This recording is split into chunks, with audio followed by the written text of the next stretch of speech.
Oke, halo semuanya, lagi sama gue, Luis di Kenekta KD. Nah, jadi di video kali ini gue dapat kesempatan untuk nyobain sebuah laptop gaming entry level yang harganya itu di sekitar 15 jutaan. Dan laptop ini namanya adalah HP Victus yang menggunakan prosesor Intel 12 Gen atau generasi ke yang 12. Dan sebenarnya laptop ini tuh rilisnya sebenarnya udah dari beberapa bulan yang lalu, cuman seperti biasa gue baru dapat kesempatan buat nyobain sekarang.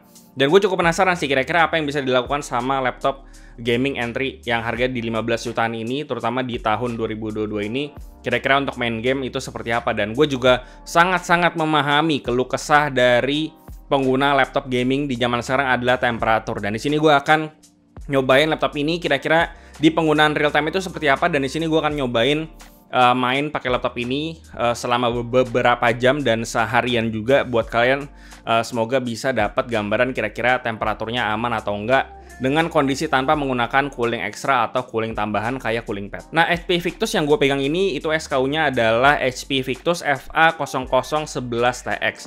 Dan untuk SKU yang gue pegang ini dia prosesornya pakai Intel Core i5 12500H. Lalu untuk GPU-nya pakai RTX 3050 dan RAM-nya dia di 8GB DDR4 3200MHz. Dan untuk displaynya di sini mereka pakai IPS 144Hz dan buat harga sekarang udah gue bilang tadi di 15 jutaan. Nah, sebelum gue bahas soal performanya, gue pengen apresiasi dulu sisi desainnya dari si HP Victus ini, karena menurut gue desainnya ini sangat konsisten banget pakai warna abu-abu yang hampir kehitaman ini. Lalu dari sisi desain juga sangat-sangat simple dan minimalis. Gue jujur pribadi suka banget sama desain laptop yang kayak begini gitu, dan gak ada potongan-potongan desain yang kelihatan gaming meskipun dia adalah laptop gaming gitu. Jadi kalau misalnya kalian pengen bawa keluar ngantor, mau bawa ke coffee shop segala macam, pengen nongkrong di situ, itu nggak kelihatan kayak laptop gaming. Oke, jadi seperti yang udah gue bilang sebelumnya bahwa di sini prosesornya menggunakan Intel Core i5 12500H yang dimana menggunakan arsitektur Alder Lake yang dimana baru diperkenalkan di awal tahun 2022 ini.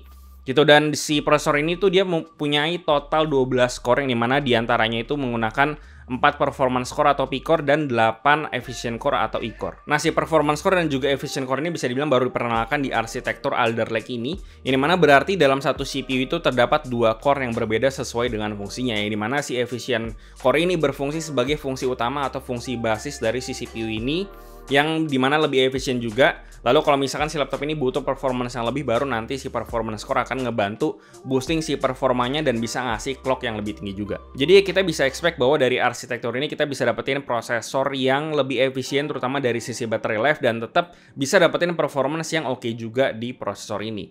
Itu, dan harusnya kalian mungkin udah pernah lihat review-review dari prosesor ini di review-review yang lain, cuman karena gue baru nyobainnya sekarang ya kita cobain aja. Lalu untuk VGA card sendiri dia pakai RTX 3050 4GB, yang dimana seperti biasa di RTX ini udah bisa pakai fitur ray tracing dan juga DLSS, dan kita bisa expect bahwa performance-nya untuk game-game di resolusi Full HD atau 1080p itu sudah nyaman harusnya. Dan untuk SKU yang gue pegang sekarang ini, dia tuh storage-nya pakai 512GB SSD M.2 NVMe PCIe Gen 4x4 gitu, dan kebetulan di SKU yang ini dia nggak ada slot tambahan SSD M.2 NVMe-nya. Jadi kalau misalnya kalian pengen upgrade, kalian bisa upgrade yang bawaannya. Lalu selain itu untuk RAM sendiri gue udah bilang tadi juga bahwa dia menggunakan RAM 8GB DDR4 3200MHz, dan kebetulan ada slot tambahannya, jadi kalian bisa tambahin memori RAM aja di sini kalau kalian pengen lebih besar lagi RAM-nya. Oke, jadi daripada lama-lama langsung aja gue cobain main game di laptop ini gitu ya. Dan di sini gue total nyobain main 4 game.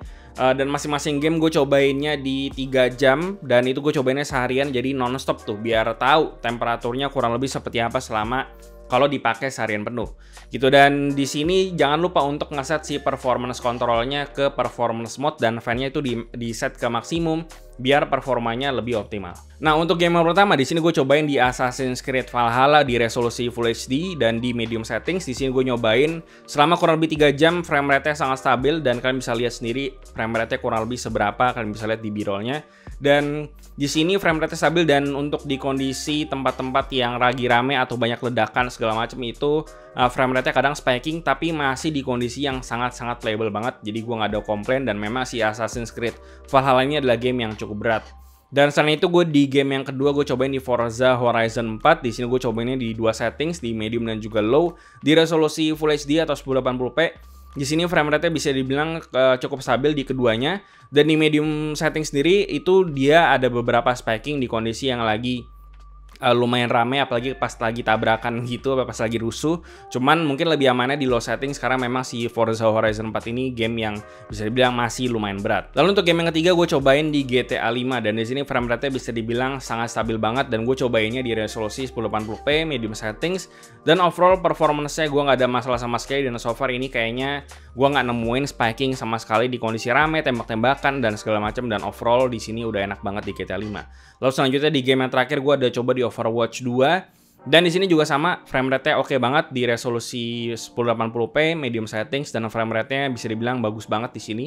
Nggak ada masalah untuk main game-game kayak gini. Jadi kalau misalnya kalian expect gue nggak tes Valorant gitu ya, di sini menurut gue nggak perlu dites lagi karena di Overwatch 2 aja di sini frame rate-nya sudah aman. Dan gue mainin game berarti udah kurang lebih sekitar 4 kali 3 berarti 12 jam dalam waktu 1 hari, dan temperaturnya gue catat masih di 80 derajat Celcius, dan masih terbilang sangat aman banget untuk temperatur sebuah laptop gitu ya. Dan kebetulan di ruangan gue sendiri gue nyalain AC-nya di 23, jadi ya masih terbilang aman menurut gue.